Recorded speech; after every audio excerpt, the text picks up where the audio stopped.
Hello दोस्तों, I hope आप सब अच्छे होंगे।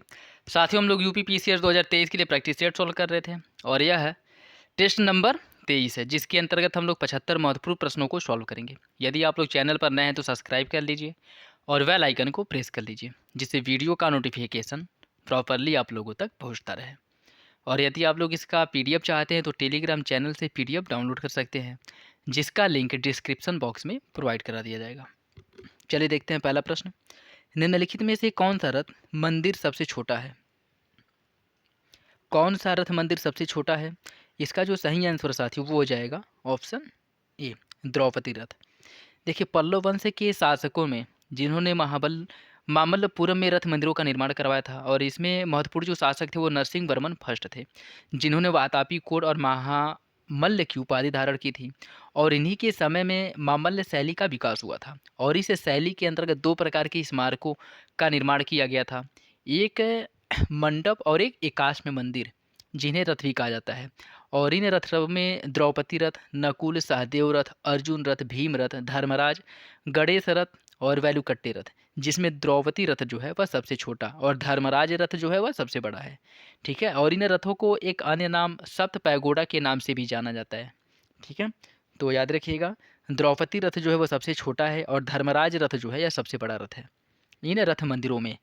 ठीक है, और इसका निर्माण जो है नरसिंह वर्मन फर्स्ट के शासनकाल में कराया गया था। नेक्स्ट देखिए, निम्नलिखित राजाओं में से किसने राम सीता की आकृतियाँ और राम सिया देवनागरी लेख से युक्त कुछ सिक्के चलाए थे? इसका जो सही आंसर साथियों वो हो जाएगा ऑप्शन डी, अकबर द्वारा राम सिया और देवनागरी लेख के साथ कुछ सिक्के चलाए गए थे।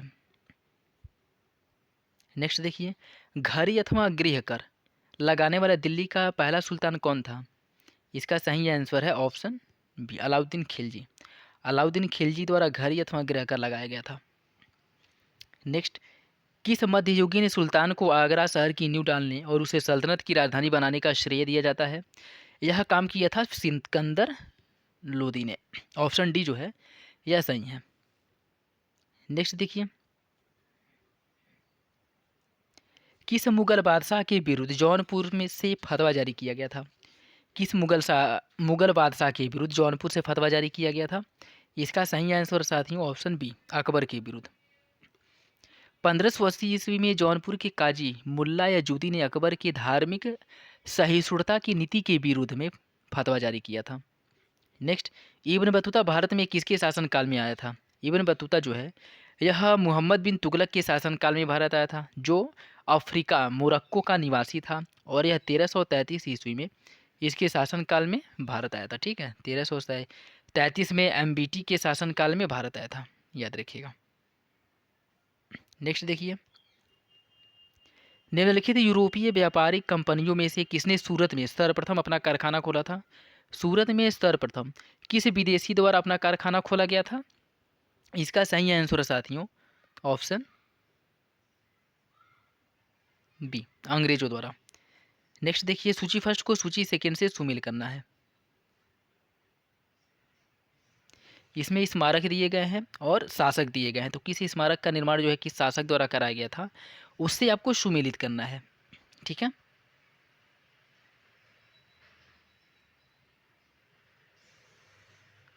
देखिए इसका जो सही आंसर है साथियों वो हो जाएगा बाबर जामा मस्जिद, जो संभल में है, इसका निर्माण बाबर द्वारा कराया गया था। दीन पनाह का निर्माण हुमायूं ने करवाया था। जहांगीरी महल का निर्माण अकबर ने करवाया था, और अकबर के मकबरे का निर्माण जो है यह जहांगीर ने करवाया था। इसका सही आंसर है ऑप्शन ए।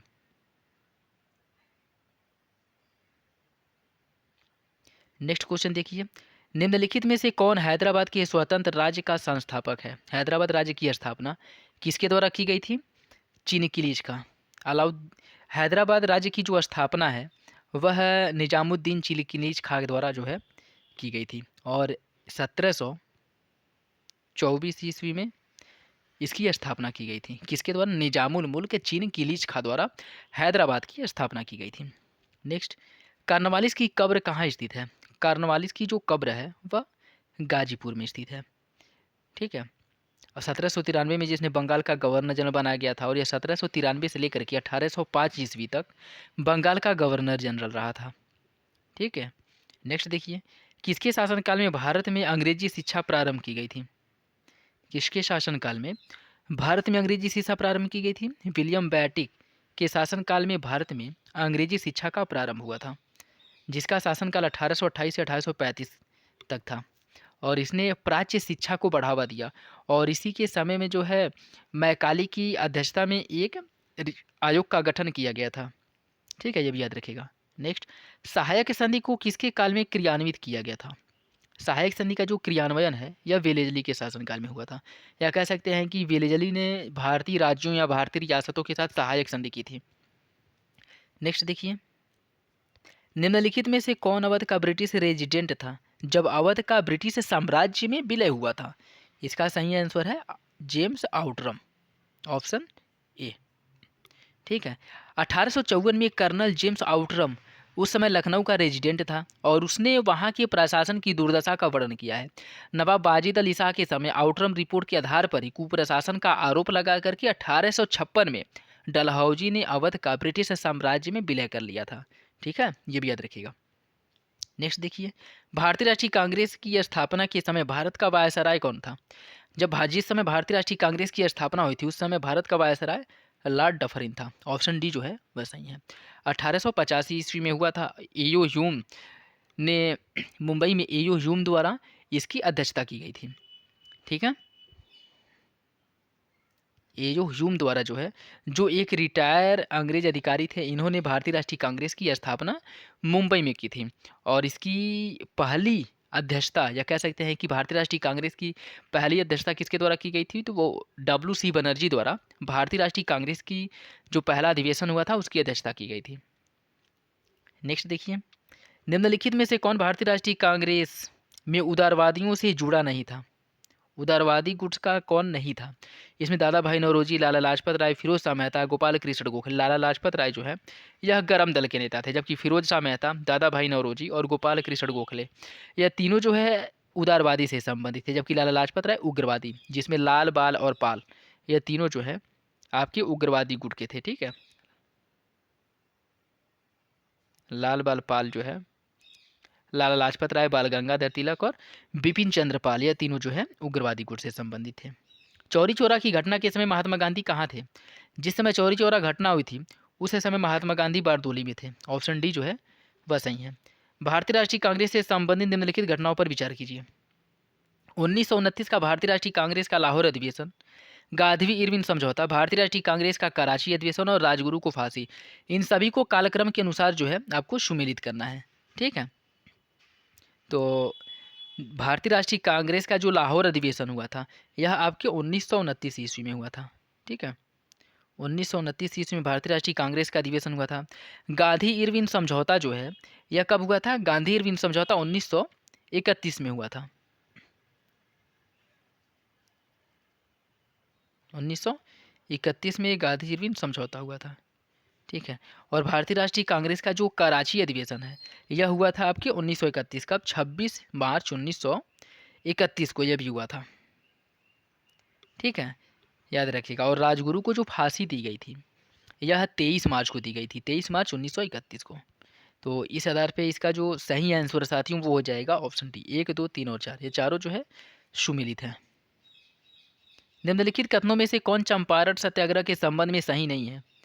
इसमें पूछ रहा है कौन सही नहीं है। इसने किसानों से जुड़ा था, इसने तिनकठिया प्रथा के विरुद्ध संचालित किया गया था, डॉक्टर राजेंद्र प्रसाद, JB कृपलानी ने इसे महात्मा गांधी को सहयोग दिया था, यह पहला आंदोलन था जिसे महात्मा गांधी ने संपूर्ण भारत के स्तर पर प्रारंभ किया था। पता है कौन सही नहीं है? इसका सही आंसर है ऑप्शन डी, क्योंकि महात्मा गांधी ने इसे संपूर्ण भारत के स्तर पर प्रारंभ नहीं किया था।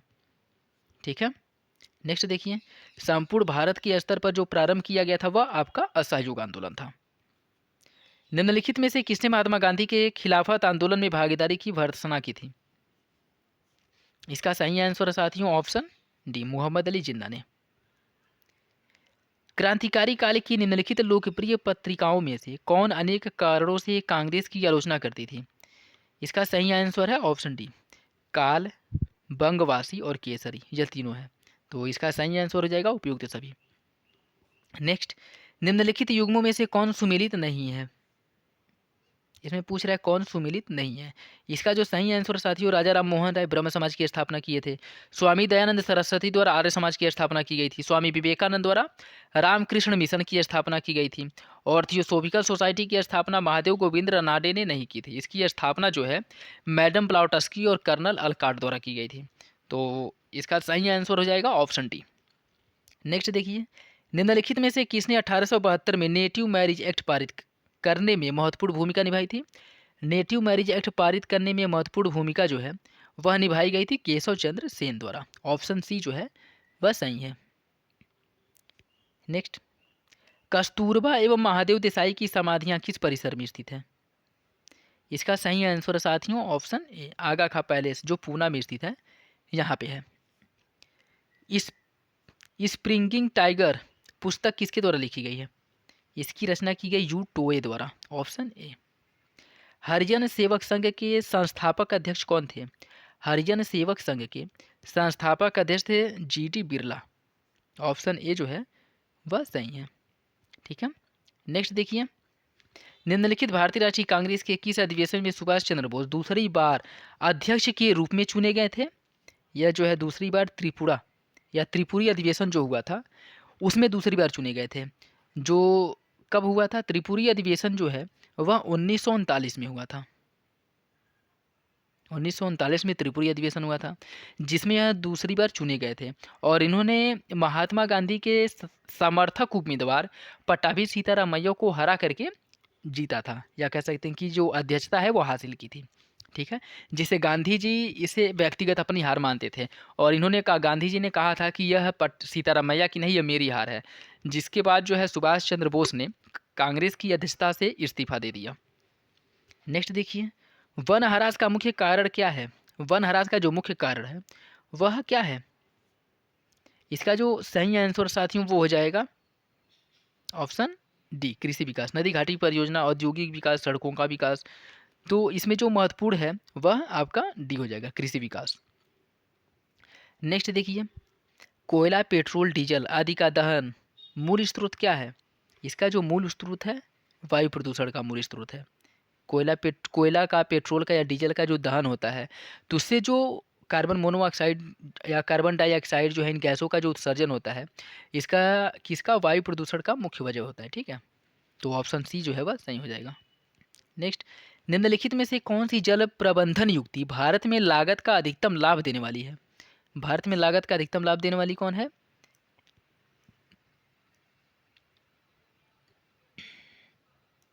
इसका सही आंसर हो जाएगा साथियों ऑप्शन सी, वर्षा जल का संचयन। वर्षा जल संचयन वाली युक्ति भारत में लागत का अधिकतम लाभ देने वाली जल प्रबंधन की एक युक्ति है। नेक्स्ट, कथन और कारण दिया है, आपको इसमें सही आंसर का चयन करना है। हिमालय से निकलने वाली सभी नदियां सतत वाहिनी है। हिमालय अपनी वर्षा का अधिकांश दक्षिण पश्चिम मानसून से प्राप्त करता है। बताइए इसका सही आंसर क्या है। इसका सही आंसर साथियों ऑप्शन ए और आर दोनों सही है, और आर एक ही सही व्याख्या करता है। नेक्स्ट, निम्नलिखित वृक्षों में कौन पारिस्थितिकी मित्र नहीं है। इसका सही आंसर है ऑप्शन बी, यूकेलिप्टस, जिसे पारिस्थितिकी आतंकवादी भी कहा जाता है। नेक्स्ट, सूची फर्स्ट को सूची सेकेंड से सुमेलित करना है। इसमें दर्रा दिया है और राज्य दिया है, तो कौन सा दर्रा किस राज्य में स्थित है उससे आपको सुमेलित करना है। बनिहाल दर्रा जो है वह कहाँ पे है। बनिहाल दर्रा है आपके जम्मू कश्मीर में। और नाथूला दर्रा कहाँ पे है। नाथूला है सिक्किम में। नीति दर्रा कहाँ पे है, उत्तराखंड में। और सिपकीला कहाँ है, हिमाचल प्रदेश में।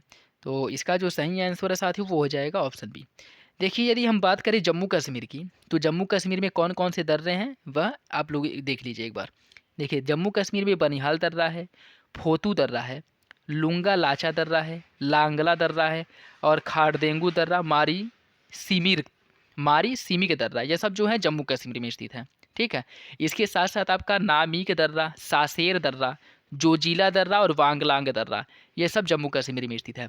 हिमाचल प्रदेश में कौन कौन सा दर्रा है, रोहताग है, कुजुम है, देवसा है, लामखाग है, इंद्रहार है और बारालाचला है, यह हिमाचल प्रदेश में है। और उत्तराखंड की बात करें तो इसमें नामा, सीन और ट्रेल, ये दर्रे जो है उत्तराखंड में है। सिक्किम की बात करें तो जेलेपला हो गया, नाथूला हो गया, डोंग खाला हो गया और गोएचला हो गया, ये सब जो है सिक्किम में स्थित है। ठीक है, तो याद रखिएगा। नेक्स्ट देखिए, निम्नलिखित में से कौन सी प्राकृतिक रूप से पाई जाने वाली ग्रीन हाउस गैस है सर्वाधिक ग्रीन हाउस इफेक्ट करती है? सर्वाधिक ग्रीन हाउस इफेक्ट करने वाली गैस कौन सी है? ग्रीन हाउस गैस वो है आपका जलवाष्प। ऑप्शन डी जो है वह सही हो जाएगा। नेक्स्ट, नदी में जल प्रदूषण के निर्धारण के लिए घुली हुई मात्रा मापी जाती है, किससे मापी जाती है? यह मापी जाती है किससे? ऑक्सीजन से। ठीक है। नेक्स्ट देखिए, जिसे बीओडी बायोलॉजिकल ऑक्सीजन डिमांड भी कहा जाता है। ठीक है। और भारत में बहने वाली नदियों में गंगा में बीओडी की जो मात्रा है वो सबसे अधिक है। दामोदर नदी, जिसे जैविक प्रदूषकों के कारण जो है जैविक मरुस्थल भी कहा जाता है। नेक्स्ट, इसमें सूची फर्स्ट ये आपका कथन और कारण दिया गया है और इसी के हिसाब से जो है आपको सही आंसर का चयन करना है। नगरों एवं शहरों के नगरीय क्षेत्रों में उनकी जनसंख्या में तीव्र वृद्धि के साथ विस्तार हो रहा है। ग्रामीण क्षेत्रों में बुनियादी ढांचेगत सुविधाओं के विकास के कारण कृषि भूमि सिकुड़ रही है। बताइए इसका सही आंसर क्या है? इसका जो सही आंसर साथियों वो हो जाएगा ऑप्शन बी। ए और आर दोनों सही है, लेकिन आर ए की सही व्याख्या नहीं करता है। नेक्स्ट, सूची फर्स्ट को सूची सेकेंड से मिलान करना है। यह तांबा के क्षेत्र है और राज्य है। कौन सा तांबा क्षेत्र किस राज्य में स्थित है उससे आपको सुमेलित करना है। चंद्रपुर कहाँ पे है? चंद्रपुर जो है साथियों वो आपके चंद्रपुर है महाराष्ट्र में। ठीक है। हासन कहाँ पे है? हासन है कर्नाटक में। और खम्मान कहाँ पे है? खम्मान है राजस्थान में। खेतड़ी है, खम्मान है आंध्र प्रदेश में और खेतड़ी है राजस्थान में। ठीक, इसका सही आंसर है ऑप्शन ए। नेक्स्ट, निम्नलिखित देशों में से कौन अपने चीनी उत्पादन का सर्वाधिक प्रतिशत निर्यात करता है? भारत जो है अपने चीनी उत्पादन का सर्वाधिक प्रतिशत निर्यात करता है। कौन देश गैसोहॉल का सबसे बड़ा उत्पादक एवं उपभोक्ता है? गैसोहॉल का सबसे बड़ा उत्पादक और उपभोक्ता कौन सा देश है? वह है आपका ब्राज़ील। नेक्स्ट, सूची फर्स्ट को सूची सेकेंड से सुमेलित करना है। इसमें देश दिया है और इसकी राजधानियाँ दी हैं, उससे जो है आपको सुमेलित करना है। ठीक है। तो इसमें जो है अजरबैजान की राजधानी क्या है? बाकू है। ठीक। और गैम्बिया की राजधानी क्या है? गैम्बिया की राजधानी है बाजूल। कजाखस्तान की राजधानी कहाँ है? कजाखस्तान की राजधानी अस्थाना और लाटविया की राजधानी है रीगा। तो इसका जो सही आंसर साथियों वो हो जाएगा ऑप्शन ए। विश्व की सबसे गहरी झील कौन सी है? विश्व की सबसे गहरी झील जो है वह बैकाल है। बैकाल झील जो है वह विश्व की सबसे गहरी झील है, जो रूस के साइबेरिया में स्थित है और यह मीठे पानी की झील है। नेक्स्ट, निम्नलिखित में से कौन क्रियाशील ज्वालामुखी है? इसमें जो है क्रियाशील ज्वालामुखी पूछ रहा है। इसमें हो जाएगा आपका एटना और विसुवियस, यह दोनों सक्रिय ज्वालामुखी के उदाहरण हैं। तो ऑप्शन डी जो है वह सही हो जाएगा। ठीक है। देखिए, और देख लीजिए कुछ प्रमुख ज्वालामुखियाँ हैं। यदि आप लोग लिखना चाहें तो लिख सकते हैं, मैं बता रहा हूँ। यह एग्जाम की दृष्टि से महत्वपूर्ण है। ठीक है। जैसे ओजोस डेल सलाडो, यह अर्जेंटीना में है एंडीज श्रेणी में। सोलेडा कहाँ पे है? चिली में, यह भी एंडीज पर्वत श्रेणी में स्थित है। ग्वालिटीरा जो है यह चिली में है एंडीज पर्वत श्रेणी में। लश्कर ज्वालामुखी चिली में। कोटोपैक्सी इक्वेडोर में। और बोल्कन सिटी ज्वालामुखी पेरू में। और तुपुन गट्टो यह चिली में है। और पोपो कैपिटल यह मैक्सिको में है। नेवेडो डेल रुइजा यह ज्वालामुखी कोलंबिया में है। सानगे ज्वालामुखी इक्वेडोर में है। कोटा काची ज्वालामुखी इक्वेडोर में। और कुलू क्लूचेनस्काया ज्वालामुखी जो है यह रूस में है। प्यूरेस ज्वालामुखी कोलंबिया में है। ताजुमुल्को ज्वालामुखी ग्वाटेमाला में है। मौना लोवा हवाई द्वीप जो अमेरिका के नियंत्रण में है। टेकेना ज्वालामुखी ग्वाटेमाला में है। माउंट कैमरून ज्वालामुखी कैमरून में है। राकामा ज्वालामुखी ग्वाटेमाला में है। और फ्यूगो ज्वालामुखी ग्वाटेमाला। Erebus Antarctica. रिंडजानी ज्वालामुखी इंडोनेशिया। पिकोडी टीरे ज्वालामुखी स्पेन में। और सेमेरू ज्वालामुखी इंडोनेशिया में है। यह कुछ महत्वपूर्ण ज्वालामुखियाँ हैं, अगर कभी पूछ ले तो याद रखिएगा। ठीक है। नेक्स्ट देखिए, भारत में निम्नलिखित में से कौन नवीकरणीय ऊर्जा स्रोत सर्वाधिक संभाव्य वाला है? सर्वाधिक संभाव्य वाला जो ऊर्जा स्रोत है वह है आपका कौन सा है? वह है सौर शक्ति। ऑप्शन ए जो है वह सही है। नेक्स्ट, यह कुछ शिपयार्ड है और राज्य है। कौन सा शिपयार्ड किस राज्य में स्थित है उससे आपको सुमेलित करना है। ठीक। तो इसमें गार्डन शिपयार्ड कहाँ पे है? गार्डन शिपयार्ड जो है वह है आपके पश्चिम बंगाल में। हिंदुस्तान शिपयार्ड कहाँ पे है? आंध्र प्रदेश। मझगांव डाक लिमिटेड कहाँ पे है? महाराष्ट्र। कोचिंग कहाँ पे है? केरल। तो इसका जो सही आंसर साथियों वो हो जाएगा ऑप्शन बी। नेक्स्ट देखिए, नागार्जुन सागर स्थित है कहाँ पे? नागार्जुन सागर जो है वह कृष्णा नदी पर स्थित है। ऑप्शन बी जो है वह सही है। और ये भी अगर पूछ ले कि किस राज्य में स्थित है तो याद रखिएगा या आंध्र प्रदेश में स्थित है। ठीक है। नेक्स्ट, निम्नलिखित युग्मों में से कौन सुमेलित नहीं है? इसमें पूछ रहा है कौन सुमेलित नहीं है। देखिए, आलू उत्तर प्रदेश बृहत्तम उत्पादक है या फसल है। ठीक है, तो किस फसल के उत्पादन में कौन सा राज्य अग्रणी है उससे आपको सुमेलित करना है। आलू के उत्पादन में उत्तर प्रदेश अग्रणी है, नारियल उत्पादन में केरल है, केला के उत्पादन में महाराष्ट्र, तंबाकू उत्पादन में आंध्र प्रदेश। तो इसमें जो सही सुमेलित नहीं है वो है आपका ऑप्शन सी। केला उत्पादन में महाराष्ट्र जो है अग्रणी नहीं है, क्योंकि केला का जो सर्वाधिक उत्पादन है वो तमिलनाडु द्वारा किया जाता है, ना कि महाराष्ट्र द्वारा। ठीक है, तो याद रखिएगा। नेक्स्ट देखिए, कोरी क्रीक स्थित है कहाँ पे?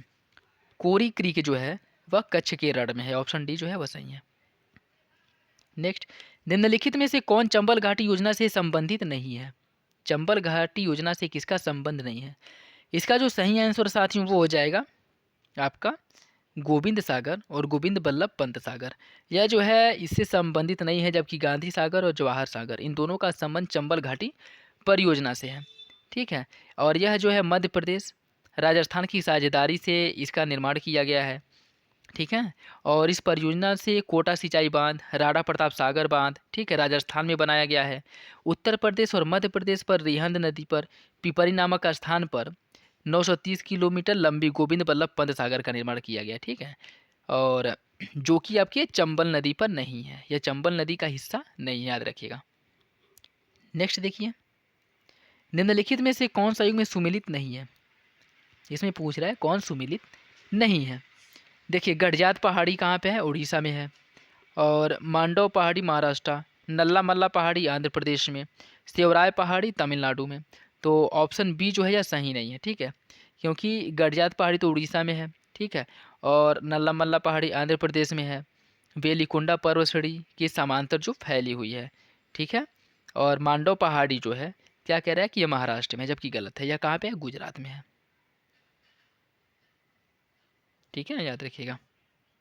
नेक्स्ट, शिव समुद्रम जल विद्युत परियोजना किस राज्य में स्थित है? शिव समुद्रम जल विद्युत परियोजना कर्नाटक राज्य में है। नेक्स्ट देखिए, किस राज्य में लिंगनाइट कोयले के विशालतम भंडार पाए जाते हैं? यह पाया जाता है आपके तमिलनाडु राज्य में लिंगनाइट कोयले का विशालतम भंडार। नेक्स्ट, निम्नलिखित में से कौन शीतोष्ण कटिबंधीय मरुस्थल है? शीतोष्ण कटिबंधीय मरुस्थल कौन सा है?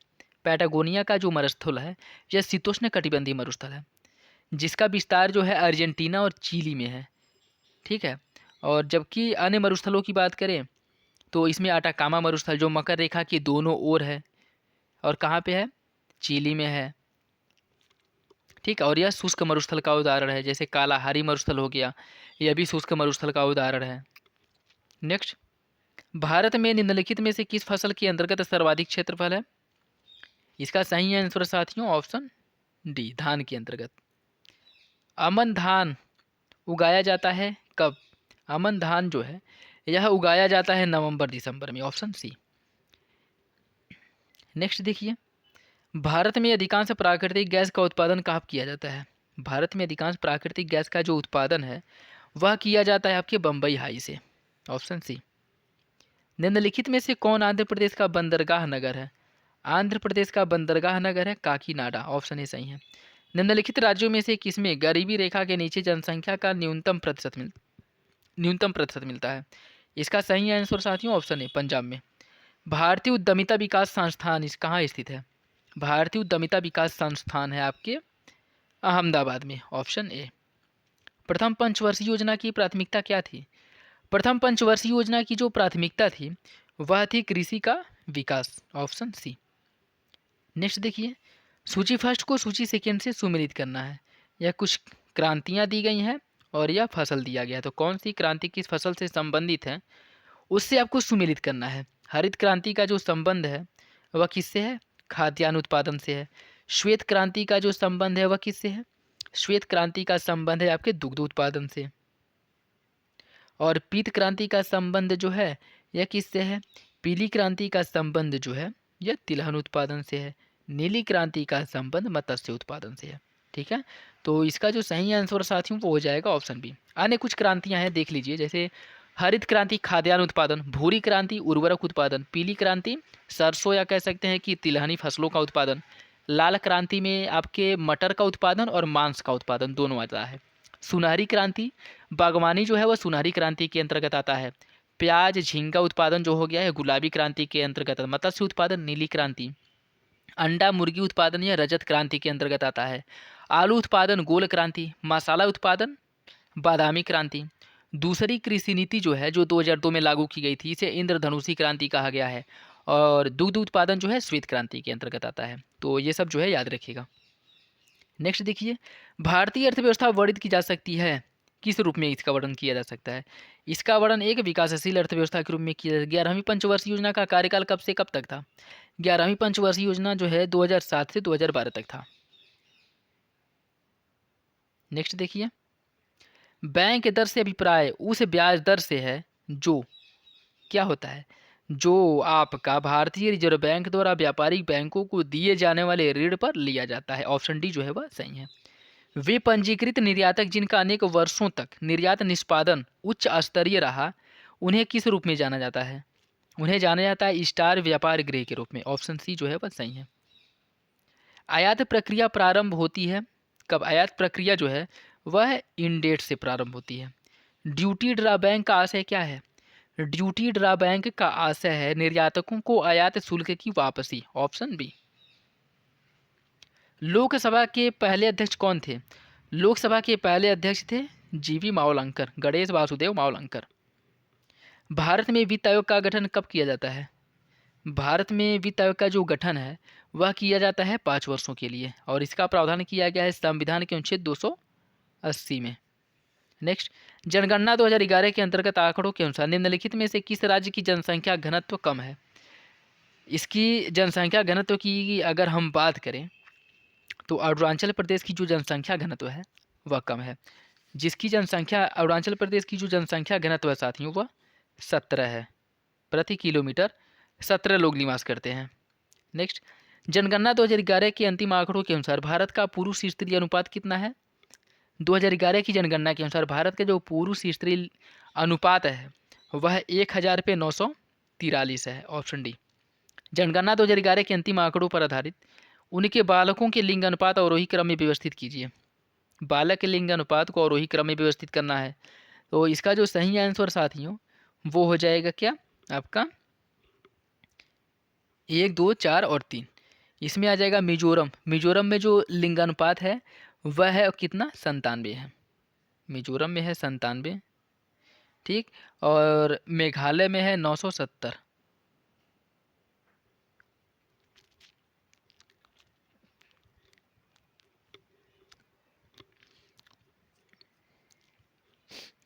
यह भी जो है वो भी 970 है, ठीक है। और पंजाब में है 846, हरियाणा में है 834, ठीक। नेक्स्ट, 2011 की जनगणना के अंतिम आंकड़ों के अनुसार भारत में सबसे कम यौन अनुपात कहाँ पे है? सबसे कम यौन अनुपात जो है वह दमन दीव में है। जनगणना 2011 के अंतिम आंकड़ों के अनुसार देश में महिलाओं की साक्षरता है कितनी लगभग है? इनकी जो साक्षरता है वह लगभग है 65.46%। Option C. 2011 के अंतिम आंकड़ों के अनुसार उत्तर प्रदेश में उच्चतम साक्षरता दर वाला जिला कौन सा है? उत्तर प्रदेश का उच्चतम साक्षरता वाला जिला गौतम बुद्ध नगर है। Option A. सूची फर्स्ट को सूची सेकेंड से सुमेलित करना है। यह संस्थान है और स्थान है। कौन सा संस्थान जो है कहाँ स्थित है उससे आपको सुमेलित करना है, ठीक है। तो सेंट्रल ड्रग इंस्टीट्यूट जो है यह कहाँ पे है? सेंट्रल ड्रग इंस्टीट्यूट जो है आपके लखनऊ में है। सेंट्रल लेप्रोसी इंस्टीट्यूट कहाँ पे है? यह आगरा में है। मोतीलाल नेहरू राष्ट्रीय प्रौद्योगिकी संस्थान कहाँ पे है?